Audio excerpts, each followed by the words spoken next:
આજે સિદ્ધારમૈયાએ કહી દીધું કે પોતે મુખ્યમંત્રી પદેથી રાજીનામું આપવા જઈ રહ્યા છે।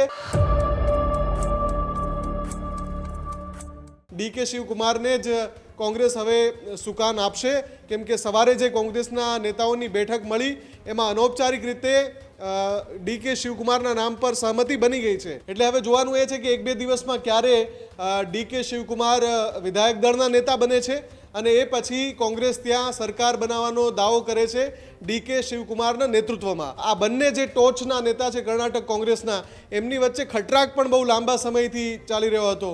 રાજસ્થાનની અંદર જેવી રીતે ગેહલોત અને સચિન પાયલોટ વચ્ચે ટક્કર ચાલી રહી હતી, એ જ પ્રકારની ટક્કર કર્ણાટકમાં સિદ્ધારમૈયા અને ડીકે શિવકુમાર વચ્ચે ચાલી રહી હતી। પણ અંતે લાગે છે કે હવે ડીકે શિવકુમારની એ લાંબી રાહનો અંત આવ્યો છે।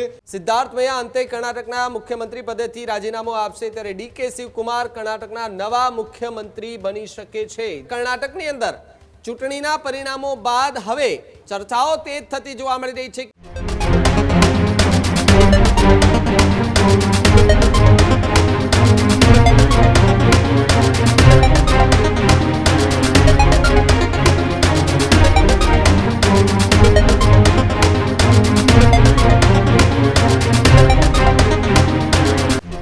તાજેતરમાં જ 5 રાજ્યોમાં વિધાનસભાની ચૂંટણી પૂરી થઈ, પરિણામો પણ આવ્યા, પરંતુ હવે ચર્ચા કર્ણાટકની થઈ રહી છે। કર્ણાટકની અંદર કોંગ્રેસની સરકાર અને સાથે જ હવે સીએમ પદ માટે જે ઘમાસાણ, ત્યારે કર્ણાટકના મુખ્યમંત્રી જે સિદ્ધાર્થ મૈયા છે એ એમની ખુરશી અંતે ખાલી થવા જઈ રહી છે।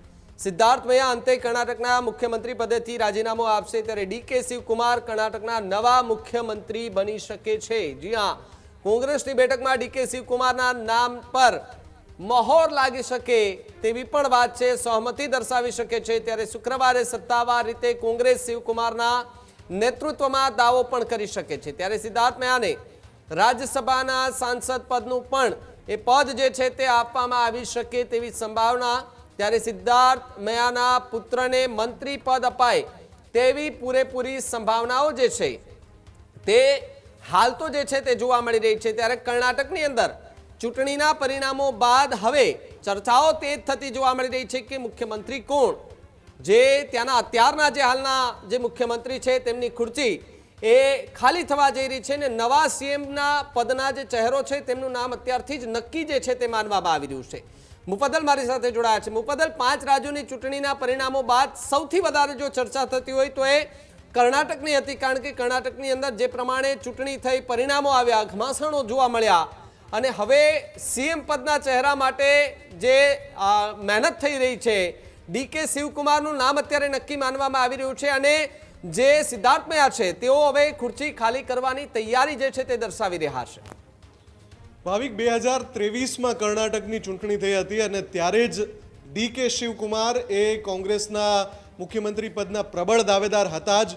સિદ્ધારમૈયા જો કે કર્ણાટક કોંગ્રેસના ખૂબ જ પીઢ નેતા છે, દિગ્ગજ નેતા છે, અગાઉ પણ મુખ્યમંત્રી પદ ત્યાં એ નિભાવી ચૂક્યા છે, એટલે એમને ત્યાં સૌથી પહેલાં બેસાડવામાં આવ્યા। જો કે અંદરખાને એક વાત એવી વહેતી થઈ હતી કે અઢી વર્ષ માટે બંનેના નામ માટે સહમતિ થઈ છે, એટલે કે સિદ્ધારમૈયા 2.5 વર્ષ માટે કર્ણાટકના મુખ્યમંત્રી રહે, બાદના જે 2.5 વર્ષ છે એ ડીકે શિવકુમાર રહે।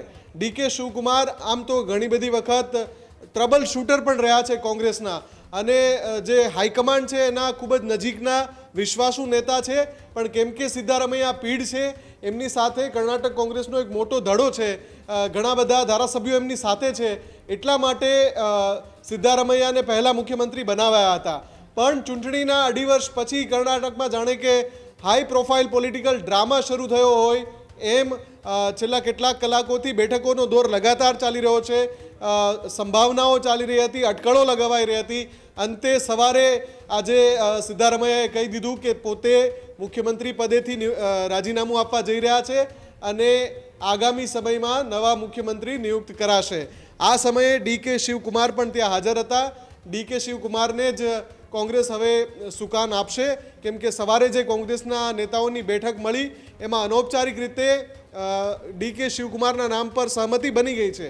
હવે સત્તાવાર રીતે વિધાયક દળના એક બેઠક મળવાની છે, 1-2 દિવસમાં મળશે, કેમ કે જ્યારે સિદ્ધારમૈયા રાજીનામું આપશે તો જે કર્ણાટકના રાજ્યપાલ છે એ ત્યાં હાજર નથી, એટલે રાજ્યપાલ કાર્યાલય પર રાજીનામું આપવામાં આવશે, રાજ્યપાલ આવશે પછી રાજીનામું સ્વીકારશે, ત્યાં સુધી સિદ્ધારમૈયા જ મુખ્યમંત્રી બની રહેશે. એટલે હવે જોવાનું એ છે કે 1-2 દિવસમાં ક્યારે ડીકે શિવકુમાર વિધાયક દળના નેતા બને છે અને એ પછી કોંગ્રેસ ત્યાં સરકાર બનાવવાનો દાવો કરે છે ડીકે શિવકુમારના નેતૃત્વમાં, અને એ પછી ડીકે શિવકુમાર મુખ્યમંત્રી પદની ખુરશી સંભાળશે. પણ અત્યારે તો જે ઘણા લાંબા સમયથી અટકળો ચાલી રહી હતી, આ બંને જે ટોચના નેતા છે કર્ણાટક કોંગ્રેસના, એમની વચ્ચે ખટરાક પણ બહુ લાંબા સમયથી ચાલી રહ્યો હતો.